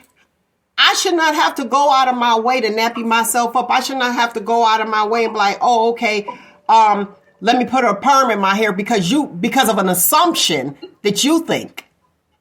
Now, y'all know this ponytail. Now, this ponytail fake. But come on, y'all see me with my real hair. Y'all saw how I got attacked on Twitter. Remember that? Remember when I got attacked on Twitter because I had a picture, well, my profile picture, it was me with my hair, and it was talking about hair with the whole Jada Pinkett and the slap thing. Hey, y'all make sure y'all catch that Netflix with Chris Rock too. I got attacked on Twitter, and they told me to shut up. They told me to shut up because I wasn't black, so I ain't have a dog in the race. What color are you? Because you look black. Exactly. Both my parents are black, but that's what I'm saying. So you have people projecting what they think, and they don't even know you about you. And it's like, so do you? And I'm not saying this. I'm just putting it in black and white. So you want me to, air quotes, listening audience, ugly myself up to fit in? And that's a legitimate question. And not to say that you're ugly, but you or do you feel like you are not as pretty as the next person, so you want them to come down to your level, i.e. like dating, come down to you so you can compete for the guy as we share? Those are questions that we have to look at. And it's like, my one friend, she went natural. I'm going to get you, AmberDee. She went natural. I didn't like her natural. It wasn't a look for her. I liked her when, she would throw her hair, boom, hair was looking great. She was like, hey, girl, how I look? I said, a mess. We was at the Walmart. And she was like, what? I said, a mess. She was like, for real? She told me I look good. I looked at her. I said, it looks good on her. But you look a mess. You with natural ends look all split. Like, stop. Get out of here. Be who you are. And if you are comfortable in your skin with what you like, your personal preference, do you, and don't allow somebody else to push their beliefs onto you and what they think. Now, if you're trying to be healthy and you're like, oh, okay, you can educate somebody, you can give them the information, and what they choose to do with it is just that, what they choose to do with it. Go ahead, AmberDee. So I agree that you can't control anybody else, and regardless of what someone's beliefs in or what it's rooted in and why they believe what they believe, like that's still their beliefs. And I'm just a big proponent of not trying to save people. Mm-hmm. Like if somebody wants to enlighten or elevate, that's their business. And as far as someone with dreadlocks, I ain't say dreadlocks. I like the dreads. I ain't say dreadlocks. This was an all natural afro. Well, look, actually, before that, as far as the baby doll comb thing, I think what to me is odd is that we as Black people, the way our hair grows out of our head, we can braid it. That's something that's very closely associated with like afro textured hair, but like it's not the same as like straight hair. When you're learning, when you're learning to braid, right, and so. And I feel like, I think that's, it's odd because why would you not want because representation matters, like with the wheelchair Barbie. Let somebody with a wheelchair have it. Right, exactly. And that's who it's for. So just like the Black Barbies are not for white girls. The white girls are for little Black girls so they can see themselves. But is it no longer a toy now? Now it's a teaching tool? I think representation matters, not like in movies, in media, in society, and then especially like we're talking about little kids when they're just forming their identities, in their toys, in the books that they read. And then just my last point, back to locks.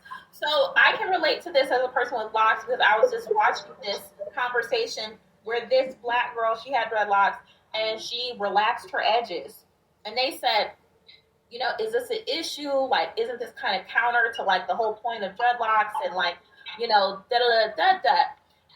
it was a lot of Black men who were criticizing this lady because she chose to relax, just her edges so she could do the finger wave baby edges, right? Thing that's popular. And so some other people, so of course there were some women saying, there's nothing wrong with that. At the end of the day, it's a hairstyle. Some people take dreadlocks as being super spiritual, and some people it's just a hairstyle and nothing more. And then a man commented and said, this is nothing different than a man with dreadlocks getting edged up and having a super clean edge line with his dreadlocks. What is the problem? Right. Even though you have dreadlocks, you still want to present yourself a certain way. You want to be neat, and there's nothing wrong with having dreadlocks and wanting to have like a super neat edges. And so that's what your comment about like going natural versus having to relax. That's what that reminded me of. Okay. Go ahead. Everybody has different texture of hair, and it's like Spike Lee in the movie School Days, they sung a song called Good and Bad Hair. Mm-hmm. And for me, it's like everybody's hair has different textures, different styles. Hair, how you style your hair is a preference. If you could do natural, hey, go natural. If you got to perm your hair because, your hair get kinky at the end, do what you do. I mean, everybody has a different texture of hair because a lot of times we don't really know how far back our roots go to where we got this hair texture from. Or, you know what I'm saying? Or why is this kinky? Or, why is this straight? Why is it this curly? So it's like, in the way I feel about colorism again, and not to jump off topic. No, that is the topic. Right. And getting back to this, even with the skin tones, it's like, we are blessed to be an array of different colors. I feel like God is like, listen, there's some way I have to separate you all. So, of course, he made us all different shapes, sizes, and colors. You know what I'm saying? And gave us our own mindset. Mm-hmm. So it's like, the way I look at it is, if we were all gray, the world would be boring. But what's wrong with us being all different shades and hues of color? Because, like I said, I have cousins that are albino. I have an albino cousin. I have, like I said, I have black and white in my family. I have Italians. I like to say swirls. I like to say mulatto. I like to say swirls. I say because they're the best. They're the best of both worlds. But how will we be able to tell each other apart if we're all the same shade? It's like there's nothing wrong with being light skinned. There's nothing wrong with being dark. There's nothing wrong with having freckles. There's nothing wrong with having the logo. You know what I'm saying? So it's like, it's so many different aspects of skin color. But like I said, again, for me being a dark-skinned man, I had to really kind of grow into accepting being a darker hued skin. And then once I started receiving the love for being a dark-skinned brother, then, of course, it heightens the confidence, because then you are able to feel like you're accepted now, because dark skin is in, thanks to Wesley Snipes, Biggie Smalls. Ain't no Biggie Smalls now. Now you done went too far. No, I'm going to say this about Biggie.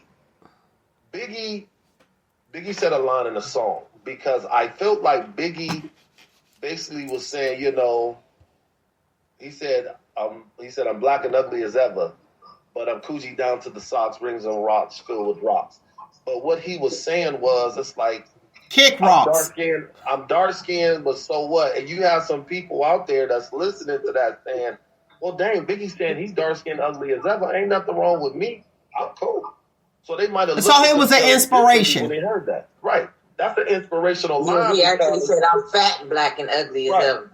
Right. Who? Yeah. So cool, but the point of the matter is, they're looking at him saying, "Oh, okay, Biggie out here doing this," and Biggie was a sex symbol, because after a while, with his music and his popularity, the women was really flocking. That is not a sex symbol. That's a cash cow. And exactly. And or I feel like it. Cowboy. Y'all say that, but I'm saying to you, yeah, he was a sex symbol. Okay, let's go to the comment real quick and then go ahead with your point. Okay, so Derek Clark of Facebook said being dark-skinned back in the day was rough. And so I think art is talking about representation, like in media, in music. But I want to circle back, since we're talking about Biggie. He was still presenting being dark-skinned as a negative attribute, but he said, I'm going to choose to ignore this negative attribute. And then also who he chose to partner with was a reflection of his still internalized colorism and anti-blackness. Faith. Evans, and how he dogged out Lil' Kim. So Faith over. Okay, wait. Okay. Faith. Yes, Faith over Lil' Kim. Remember what she do? She changed herself to morph into some. And then I don't know what she's doing. It was all the dudes she was surrounded by. If you look into it, and why she got all them surgeries and stuff. I understand that part, but in the same token, it's like, she was again, like I said, he was saying, and the only reason why I'm referencing him, because he was one of those dark-skinned brothers out there that was able to have a platform to say, hey, no matter what, I'm still fly. That's the point I'm making to you all. He said I'm dark. He said I'm fat, black, ugly as ever, but I'm still fly.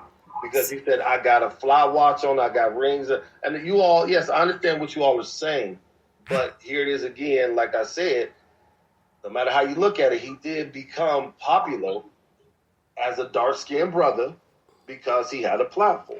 You know what? I appreciate that, because for you, it seems like it inspired you. Of course. And so I can appreciate that. Here I am a dark-skinned man who's seeing another dark-skinned man talk about, what he was feeling. And I understand you all feeling about, well, he's not this and he's not that, but here he was on his platform as a dark-skinned man that had a talent, and he spoke about what he was dealing with. being a big dark-skinned dude, you know, his eyes wasn't straight, but he was like, yo, I'm still going to get out here, do my thing. I'm still going to be fly. That's the point I'm making to you all. As far as Little Kim and Faith and all of that, that's, you know, okay, I understand that. But in the same token, what I'm saying is, you know, I'm just appreciating the fact that he references himself as like, yo, I feel this way, but I'm still going to be fly no matter what. And that's the way I was feeling like. You talk with your hands. I'm still going to be fly. It's Start again, he said. Yeah, that's why I'm like, oh, you go like, I'm like, oh, I gotta focus. Because I'm talking with my hand. I'm sorry. I'm sorry. Excuse me. Yeah. And but you know what? I get your point, and which is a form of colorism on both our parts, even what the argument is. But I appreciate that because that's what we want to hear. That's definitely what I want to hear from your standpoint. So here's the situation, because I ain't gonna lie. I said if I had an ugly baby, I wasn't even thinking about the color. I was like, I'm gonna make sure they dress nice, and that was it. Because you can have some gorillas out in this mug, but they dress nice. You be like, oh, they sharp. Mm-hmm. You know what I mean? I won't be reproducing, but I'll be like, this is what I'm saying. I mean, like I said, for me, like I said again, I was dark skinned. My head was bigger than my body. A lot of times I looked like a mini version of Gary Coleman, but every time you see me, I was fly. You know, and my one cousin, we were talking on the phone one day, and we were talking something about our families, and we were talking about dressing and style or something. She was like, you were the only kid I knew that had a tie rack. And I was like, for real? She was like, yeah, you were the only kid I knew that had a tie rack at your age. You know, I was like 9, 10 years old with a tie rack. You know, they might have been clip-on, but they were silk and it was a tie rack. But the point of the matter is, it's like no matter what, my mom dressed me well. And like I said, and I loved clothes from a little boy on up. You know, trousers was it back in the day, male.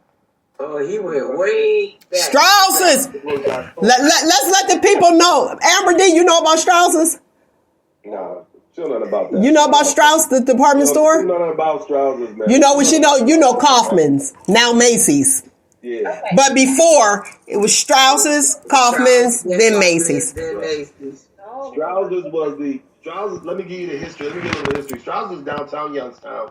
It was about 7. It was everywhere. Yeah, but I'm saying the biggest one that we had was downtown. For us, yeah. Yeah, for us, it was downtown, and it was one of the biggest stores. And my mom worked there. She worked in the fabric department.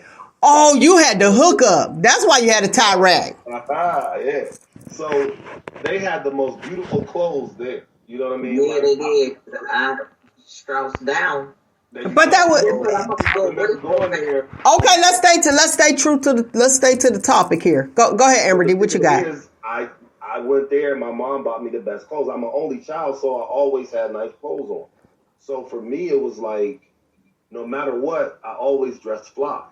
So it's like I've been in that forever. So being dark skinned, like I said, that was rough, but like no matter what, I always dressed well. So as time grew on and dark skin was being accepted, you know what I'm saying? I still have that one thing. I always dress well, but being dark skinned became like that extra advantage now because, you know, thank you to Biggie, Wesley Snipes, and all the other darker hued people that started gaining platforms in the industry where there wasn't any at one point in time for dark skinned people.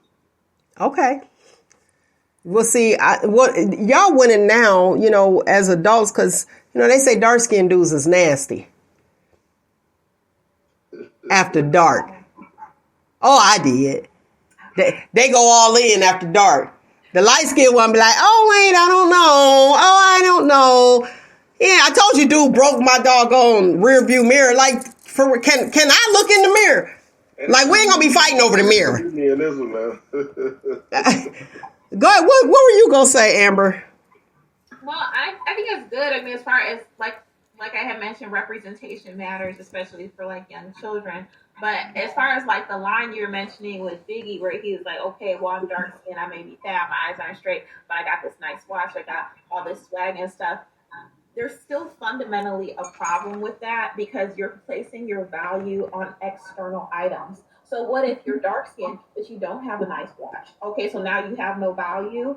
And so it's good, for the representation, but it's still not addressing the core issue of being dark skinned as being seen as perceived as a handicap. And to have true self confidence and self love, regardless of like how you're dressed, and maybe you're going through a down period, or you don't have a nice watch, or you don't have this, you don't have that. It's still who you are, and you're okay with who you are, and you accept yourself, whether you got a nice watch and nice clothes or not.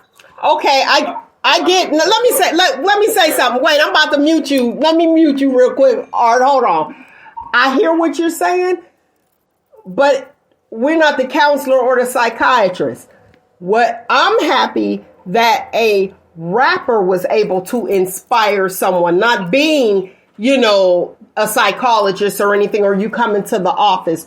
So what I hear from him is you have somebody on a platform using it for good, even though I hear what the message that he has, but it's helping somebody. And that's what inspired him. And I so appreciate that, and I get it. And I understand that, yes, you got to love yourself. You don't have to have that. That's all well and good, but we wouldn't be having this conversation if everybody thought that way. And it is how we perceive ourselves. And that's where the issue seems to be. We perceive ourselves one way, and if we can't become that person, then what do? We lash out at that person, just like what the point that RB was making early on, where chicks want to fight other chicks. Well, now, guess what? The BBLs is in. So now people can afford to look the way they want to look, i.e., and I'm going to use Little Kim and her situation. Y'all see content is alleged. Don't come after me, Little Kim. I ain't got it. And it's like, that's what she wanted to be, but she knew she couldn't. That's what she saw as beautiful. So those are more psychological issues that are buried down. And you want, if somebody has a platform and they're able to use it, and he wasn't using it to say, oh, okay, here you go. He was building himself up. That was him working on himself, inspiring himself. And if it works for somebody else, cool. But if it doesn't, okay. And I can appreciate that, because there's a lot of fat, ugly cats. I ain't gonna name no names. And I couldn't figure out, oh, I just see a mouthful of spit. But that's just me when I see a bigger dude. And I'll be like, dude, how you wash under that? That is me. And that is how I was. I was the same way with braces. You want to kiss me? How you brush your teeth? And how often do you brush your teeth? I was that chick. And it was like, no. That's what I see. Like, it sounds like a mouthful of marbles, so I get that. That's what I see. And I'm like, I don't care how much money you have, because and then all the bigger dudes was like, became dope dealers, and you wouldn't give them a chance. And then now, since they got the watches, i.e. AmberDee, and all the good stuff, it's like, oh, okay, now the chicks want me. Bye. Like, no, I don't. I still don't. But let me get a pack of now laters. Let me get a pack of now laters. And I'm gonna tell you a brief story real quick. What I did, I just wasn't attracted to it, but I remember this one guy, he sold drugs, he was a big time dope dealer. I knew it. And I was at the grocery store. Well, I already know, but I have always been the same. And this is many moons ago, okay? I didn't even have children then, and they 28. I bought my groceries. Well, guess what? You got all these groceries, and this is what you do. I put mine up there. I was like, he paying for it. Didn't know him from Adam, but I knew what he did. I knew that part, but not personally. And then from that day on, we were cool. But I just was not. Nope, a mouthful of spit. Nope, that ain't going nowhere. You gonna spit on me, or you gonna leave wet marks on me? Ooh, I don't want it. Nope. She's the unicorn of the bunch. Just get her. Okay. Yeah, Nate be like, oh my gosh, I don't want it. Bye. I'm gonna go to McDonald's. Let me check in. Like, I'm gonna clock in, because I don't want your dog. And my thing of it is, even what I was saying about Biggie was by him being dark skinned. You know what I'm saying? But at that one point in time, he did not have the finances, so he was out there selling drugs and doing what he had to do, robbing people, doing different things. But the point of the matter was, it's not about the materialism of it. It was like he was saying, like, I didn't have this at one point in time, but now I got it. Now, to Amber's point, I'm looking good. You know what I'm saying? it was a negative message, but something came out of it. But to Amber's point, I got you. He's like, I'm looking good now. You know what I'm saying? So it's like, it's not so much the materialism of it. It's just like the simple fact that he was saying, I can afford it. I can live a little bit better. No matter if I'm dark skinned or not, but I'm still going to be Coochie down to the socks. That's what he was saying. Like, I'm still going to be fly no matter of my darker hue skin. And I may not be the best looking, but I'm going to look my best every time you speak. And you know what I'm saying? And that's what I felt in reference to. I feel like every time you step out the door, you're supposed to be looking your best, no matter what you may look like or how you may feel. And feeling isn't important, but if you look good, you usually feel good. Oh, 110%. And how you dress is how you'll be addressed. Exactly. So, you know, you want to look your best at all times. Right. Because if you're going to get shunned, Right. at least it won't be as bad. It's like, oh, well, they look the part. Right. And like you were saying earlier, Mel, about how you seen the dope boys, and like I said, at one point in time, a chick ain't gonna look at the big dude. If he just walk around with just some average clothes on, you know what I'm saying? And then he get that big money, he got the jewelry on, he got the fly ride, he got the fly clothes on. Oh, they looking because he got that money in his pocket. He got that money in his pocket. I don't care how dark you are, how dark it is in the room. I feel the role. I feel the role. They be like, oh, he ain't that cute girl, but he got some money. Oh, okay. And every woman that's been percentage of women I've been through. I'm not gonna say all women, but I'm saying percentage have, looked at that one dude. Girl, he ain't cute. He dark skinned, whatever, but he got that money though, girl. So it's like they gonna give it. I know a bunch of women like that. Really? I'm one of those women, but I got a relative like that. Put it out there though, why don't you? No, because like we're talking about counterbalances and stuff, and I think just to bring it into modern times, to like right now in this moment, as far as my point, I feel like as Mel has talked about the incel movement, it's again placing your value, in this case men, placing their ability to obtain sexual access to women, is tying that to your self-worth. So you're still taking something outside of yourself that you truly have no control over. You can't, force women to have sex with you. And then it's so closely tied to your value as a human being that, if things start to go left and you're not getting no play, then you're all cattywampus and out of equilibrium. But that's not true for everybody. See, for me, myself, as I grew into manhood, I had to learn that I had personality. I learned that I had confidence. I learned that I was talented. I learned that I did have a mouthpiece. So it was things I learned, even though I still was feeling a certain kind of way because I was dark skinned. I wasn't getting a lot of play. But once the wave of, black of the berry, sweet of the juice came in, it changed up everything. And it was like, oh, well, I am this.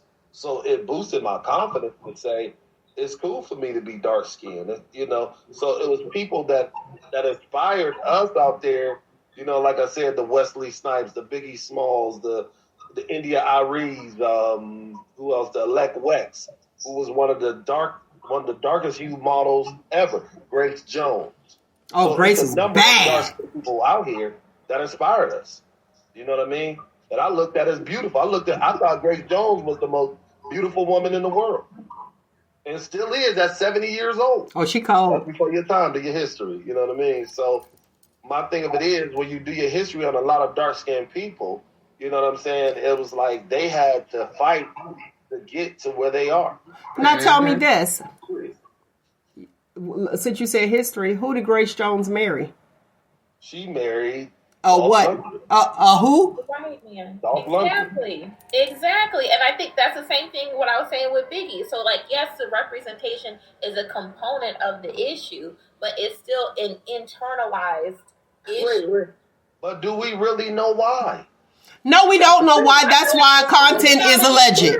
We're just sharing opinions. Let me say this. We're looking at who they married, but I don't believe that Grace married him because of his skin color. I don't believe that Biggie married Faith because of her skin color. It was who they're attracted to. That's the point that's being made. But let me say this. Yes, Grace was sharp off of her confidence. Exactly. And like that's crazy. it was her confidence. Now, let me go with Wesley Snipes. When Wesley Snipes came out, and I heard you say Biggie, Wesley Snipes, New Jack City, when he was Nino Brown, right, he was fly. And let me tell you why. His confidence. Exactly. It was the confidence. So when, I could say from me looking at it and what I saw, that's what I saw that made them attractive. And it wasn't about their color. Right. It was you didn't look at color. You looked at their confidence. It was their confidence. So when you say, you dressed fly, boom, I told you about your confidence, it'd be like, oh, okay, but you weren't black art. You were big ol' art. Right. Colder than a mug. Look, you had that phrase behind it, and everybody knew, oh, he gonna be fly. Matter of fact, I'm gonna give it to all y'all. Thank you. All of y'all. Thank you. And rest in, you know what? Let me say this. I gotta say this because it's on my heart. Rest in peace, Joe Baldwin. Yes, ma'am. That brother dressed. Yes, ma'am. That brother dressed, and it was like, and that's what y'all known for. Well, we had no choice. We had no choice. My uncle, who was 94 years old, my only living uncle, Thomas Baldwin Sr., was a man that dressed well. And if he seen you out of alignment in any kind of way, one day he saw me and he was like, and I had razor bumps under my neck. He was like, what's up with your shade? I heard that. I was like, he was like, hey. And before I could say that, I'm like, he was like, hey, get your shade right. So when you did come to a party or an event and he was there, you walk up to him and you spoke to him. You shook his hand. It was like literally like a Godfather mentality. And he would look at you and say, all right. When he said all right, that means you looked all right. And here's the thing. And it wasn't about the color, because y'all got so many different shades. It was how you dress is how you be addressed. What's your values, your character, how do you carry yourself? And that's why we have to, we got to stop. And this is what we have to stop, two things. You got to stop blaming people for being born a certain way. Exactly. Because you have an issue. Real talk.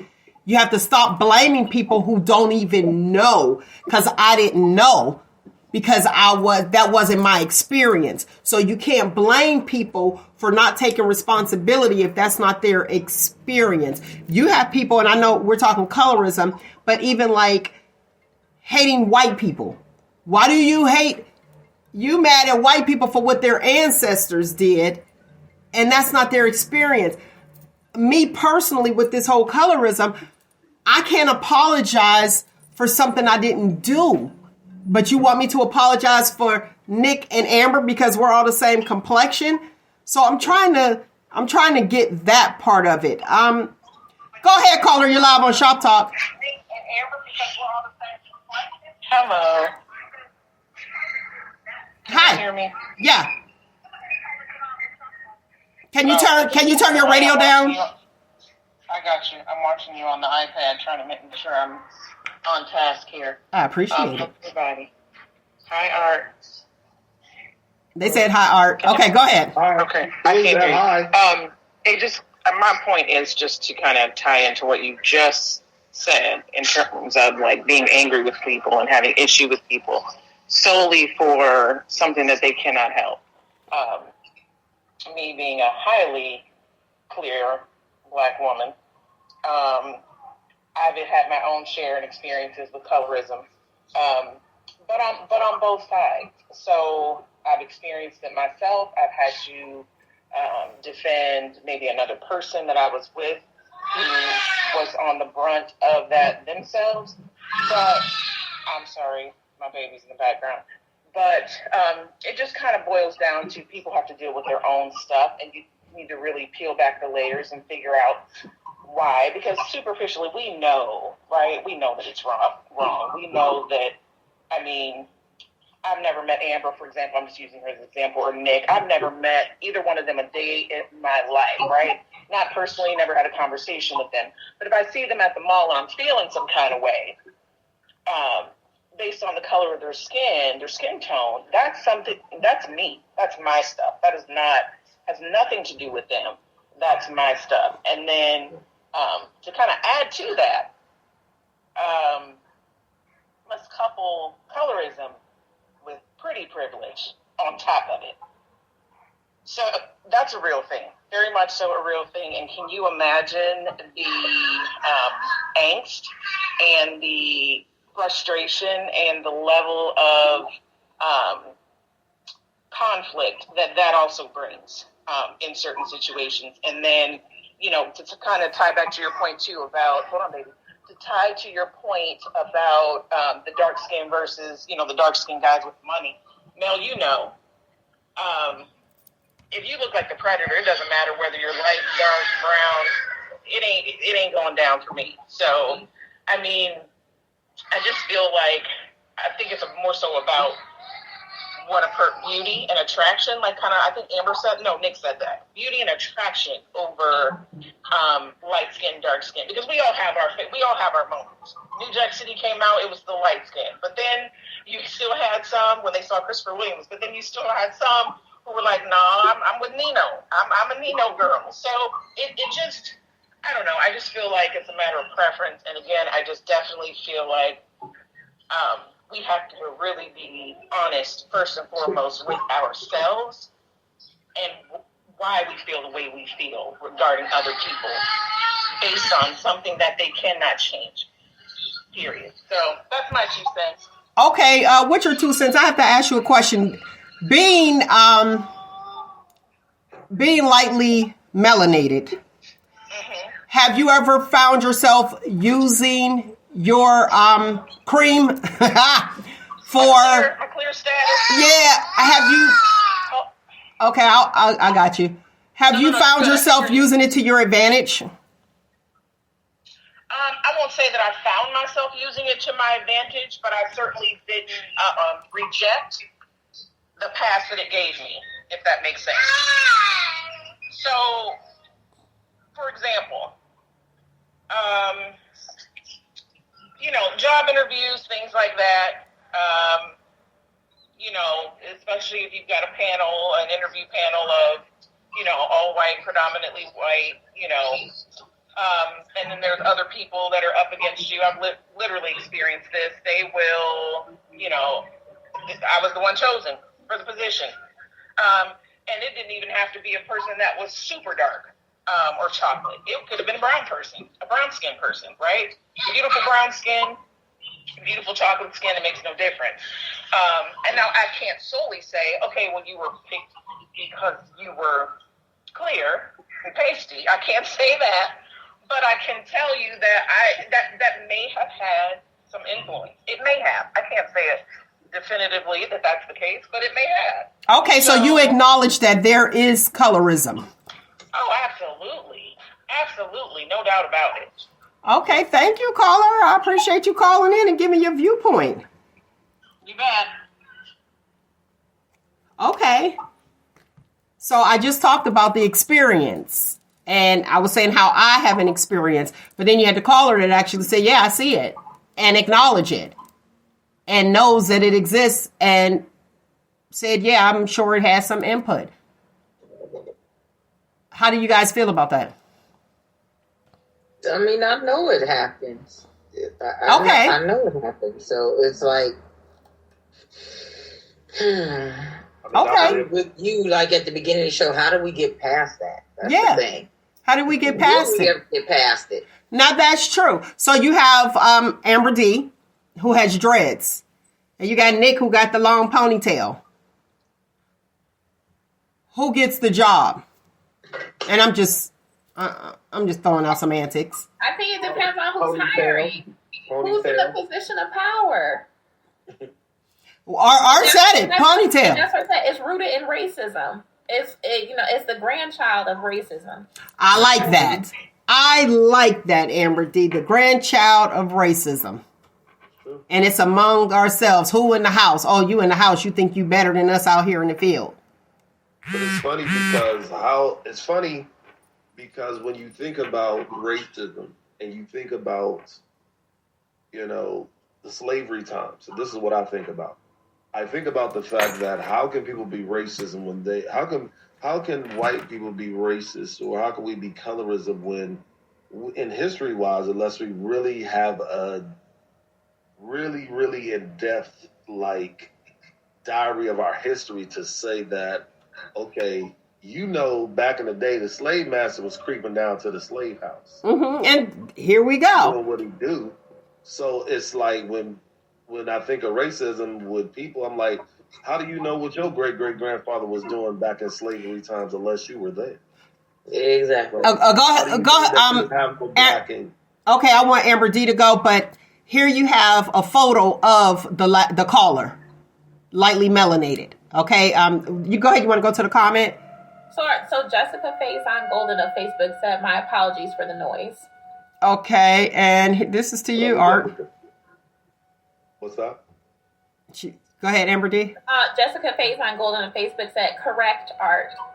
Okay, go ahead with your point while we wrap the show up. So you can actually look it up the data, the census and stuff. But back in the 1900s, most of the biracial people in America were a black mother and a white father. Oh yeah, we're aware.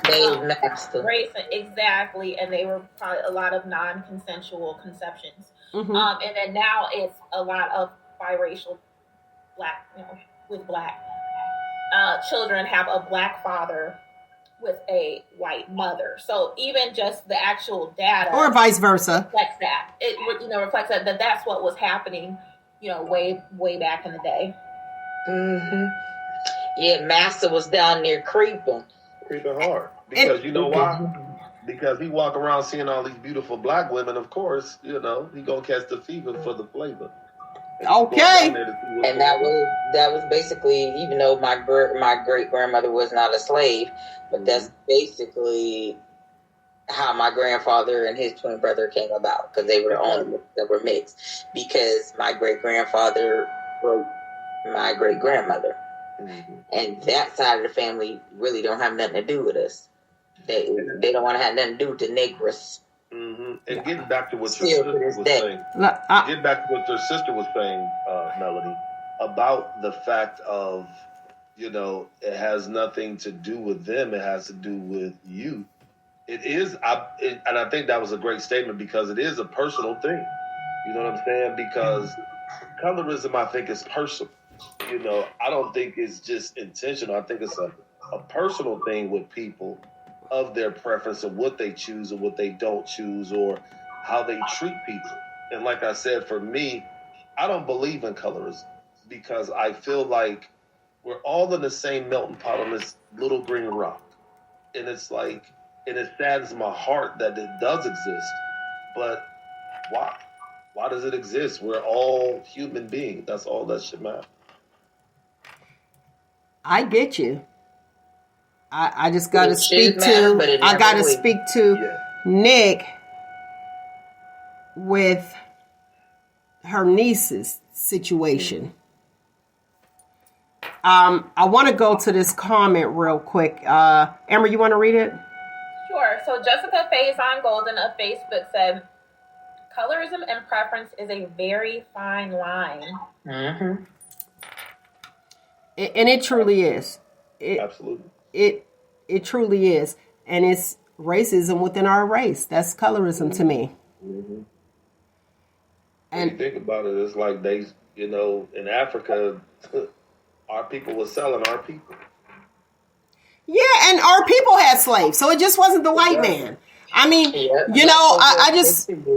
I just feel like in order to correct the situation, you cannot, it seems like we're on the blame game. It's your fault, I'm this way, and you need to apologize because I was treated this way by Miss Jones in the 3rd grade. I don't know Miss Jones. I didn't do anything. You know what I mean? I just woke up like this.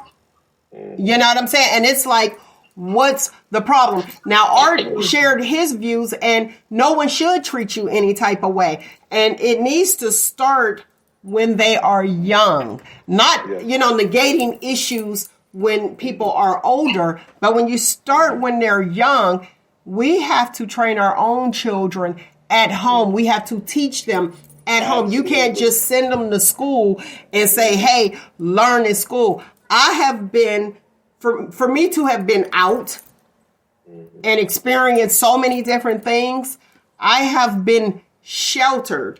And I'm going to tell you why and how I see it. I have been sheltered because I was taught at home. Was I taught hate? Was I taught don't trust the white man? Now we got white people in the family. You know what I'm saying? I wasn't taught that. I wasn't taught hatred. I wasn't taught any of that at home. What I was taught is to love myself. You are smart.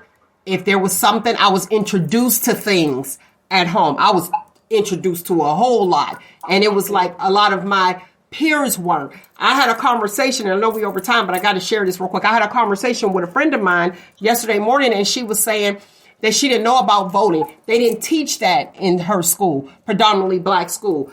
Interesting. I went to a predominantly black school, Covington. And then they changed the name to Martin Luther King, but it was Covington when I went. I learned about voting, 2nd grade. I learned that. Back then, it was a curriculum, I'm sure, but teachers were able to teach at what they wanted versus teaching to the test now. So we're missing it. She said she wasn't taught how to write a check. I was taught how to write a check. And this was at a predominantly white school. Like Art was saying, he went to Mineral Ridge. I was over there. Well, it's not predominantly white anymore, but it was public school. And I went to Cheney at that time. And we had a Volney. I was at Volney then. It was home economics. Now, I remember I was excited and remembered making the apron. My partner was happy about baking cookies. That was the home part. But we had to do the economics part. We had to write checks. We had to learn, like, we had tests on paying bills. You know what I mean? I wasn't paying bills, but we learned if you have this. So it was math again. You know what I mean? So that I was introduced to, and I told her, I said, and she went to another school, which was predominantly on the black side. And she said she didn't get that, which is sad. So here's my thing. If it's taken out of school, we know Florida's trying to take our history books out of the school. Guess what? It is not the school's job to 100% educate your child. That's just an extra. So what we have to do, you have to instill that. Did I teach mine? I taught mine. Mine knew how to write a check. Here you go. I put void on it for them clowns, ain't no telling. Right. But they were younger, but they knew how to write it out. Like, those are things they knew. Pay bills. This is how much money I have. These are the bills. Guess what? Turn the lights off because you won't be able to get this because I have to pay that. And this is extra. It's math, but we have to take the time out. And they try to put it on the fact like, oh, okay, well, the parents are working. They have to work. And I worked too. My mother worked too. Okay. My father was in the war, so his mind wasn't right. So guess what? It was me and my mom. And my mother taught that. My mother taught the value of a person. My grandmother taught your character. You treat people. And she didn't have to actually say that. I see you, Nyk. She didn't have to actually say it because it was that way. And like he speaks of, RB speaks of his uncle. Is it right? You had your elders that you went to and they gave you the nod. And our elders and the respect for our elders is what makes us have boundaries. The problem is no more boundaries because it's a lack of respect. We got to bring it home and demand your respect or don't deal. Put it that way. If you don't want to deal, you can't deal with me halfway. You can't sit there and ask me to help you, but you don't want to hear the wisdom that I got to give you so that you don't have to come back and borrow from me. So we got to get that respect back. But come on, people, even grandparents. Oh, the grandparents are raising it. Grandparents were raising the grandchildren back then too. Keep it 100. You had two. And then you go and guess what? The grandparent was raising you when you went to go visit. But people aren't doing that anymore because, oh, I didn't like the way this was. Guess what? It helped you. Boundaries, boundaries, boundaries. We have to have boundaries. We have to put respect back into it. You want your mother to go up there and fight the teachers and everybody else because they're doing wrong. And I'm so tired of the bad apple thing. Bad apple. Oh, you know, we have a few bad apples. Well, guess what? They could poison the rest of it. The tree's no good. Cut the tree down and start all over. We saw it happen, Amber, didn't we? Boom. Mm-hmm. Go ahead, Nick. You want something real quick before we end the show? Because I gotta get moving. I was going to ask you, Amber, have you guys ever, speaking of colorism, have you guys ever been asked what you were mixed with? All the time. Multiple times. All the time. And that goes back to my original comment of my personal experience of red flag, I'll be avoiding you. Bye. I mean, no, like, not only men, women, what are you mixed with? Because your hair and this and that, and I'll be sitting there looking at them like, girl, I'm about as brown as you. What is you talking about? But here's the thing. Amber said it. Red flag, like, why do you care? How about Amber? How about Nicole? How about Art? Like, you see, see me. I'm black and Cherokee, so, haha. My great-grandmother was Cherokee, so I'm half black, half Cherokee. So it's like, yeah. To look at me, you wouldn't think that. And it was funny because I was having a conversation, of all places, in Jib Jab. And the young lady was pregnant, and I was talking to her. And I said, oh, what do you having? She said, I'm having a boy. I said, oh. I said, what you naming him? She said, Denver. I said, you Cherokee, huh? She said, how do you know? I said, you look like it. Okay, but that's interesting. Let's go to this comment so I can get off the air. Go ahead. Jessica Faison Golden of Facebook said, yup, me too. I'm mixed with human and being. That part, Jessica, that part, like. You say what? All right, so here's the deal. Today's footnote. Why are we complaining when we are afraid to have the conversation? Give your complaint feet. Talk about it. Get it out there. And here we go with this quote. The soul becomes dyed with the color of its thoughts. And that is from Marcus Aurelius, I believe. And I'm going to say that one more time. The soul becomes dyed with the color of its thoughts. Come on, people. All right, lovely people, that is the show. I appreciate you guys for tuning in to Shop Talk with Mel because it is my time. I'm over my time, actually. Don't forget to subscribe to the YouTube channel, and that information is below, and it is at Shop Talk with Mel. Make sure you check out on your favorite podcast, Shop Talk with Mel. We're there. Your girl is there. Find you, embrace you. We're going to say it all together, all right? Find you, embrace you. Most importantly, always love you. Until next week, people, you know what it is. Shop Talk. I knew you might go say it all together. Oh, man, we got to go to rehearsal. We got to rehearse that. Yeah. We got to rehearse.